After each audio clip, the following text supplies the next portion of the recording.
57 tons, 100 millimeters of steel across the front, a gun that killed at 1.5 miles. Germany built 1,347 of them. 1,238 are recorded as lost. And when a Tiger stopped moving, it took 2, 3, sometimes 4 other machines to drag it a single yard. That is the story, not the gun, not the armor, the yard.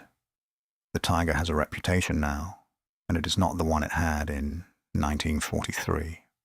Ask today, and you will be told it broke itself. Too heavy, too complicated. A machine that spent more time in a workshop than in the line. The component usually blamed has a name, the Maybach Olva, a pre-selected gearbox, 8 gears forward, 4 back, hydraulically operated. The driver chose his gear and the box changed it for him. In 1942, that was extraordinary engineering. It was also brand new and it went into a 57-ton tank without a long trial. That part of the story is true. Early Tigers did give trouble. Crews learned the box the hard way, and some of them wrecked it doing so.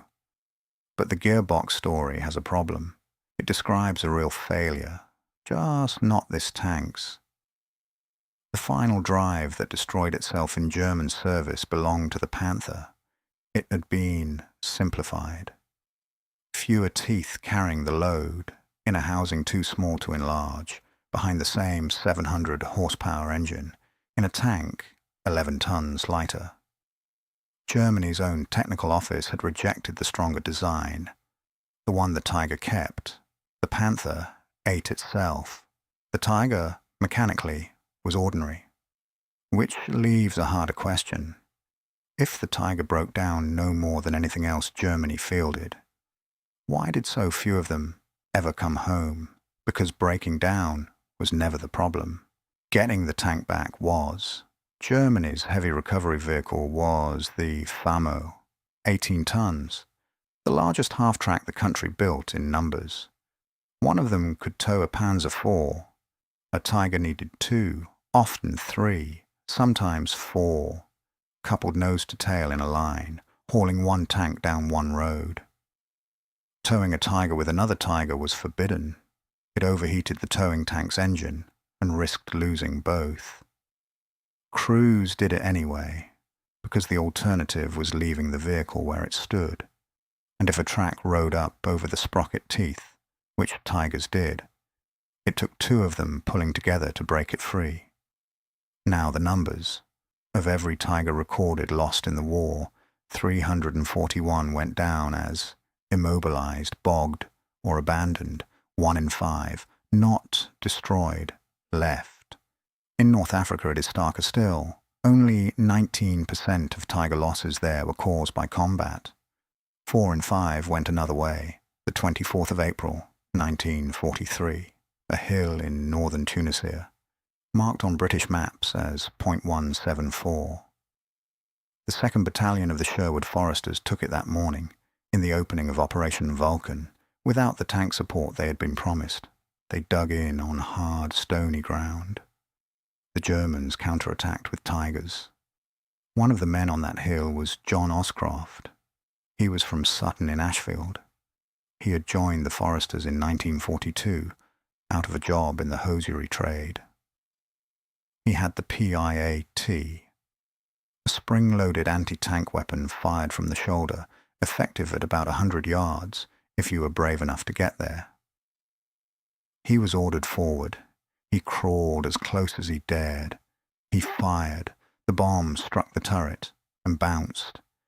Then the turret began to turn towards him, and John Oscroft put his head down. A shot came in from somewhere behind and jammed the turret where it stood. Nothing had gone through the armour, not the PIAT, not the shot that stopped it. The crew took their wounded and ran. The Foresters walked up to a Tiger tank that was, to look at it, undamaged, and they kept it. For 76 years, the official story of that tank was wrong. 3 days earlier, and 15 miles away, at a place called Jebel Jaffa, A lieutenant named Peter Goodgin had his Churchill destroyed by an 88. He was invalided home, and he was given the job of writing the technical report on the captured Tiger. He assumed it was the tank that had killed his own. It went into the record that way, and it stayed there. It was corrected in the 2012 when Dale Oscroft walked into a museum in Dorset and recognized his father's story on a display board. His research was later confirmed with satellite imagery by a Tiger specialist named David Burden. And there is one more correction. The foresters believed a captured French 75 had stopped the tank.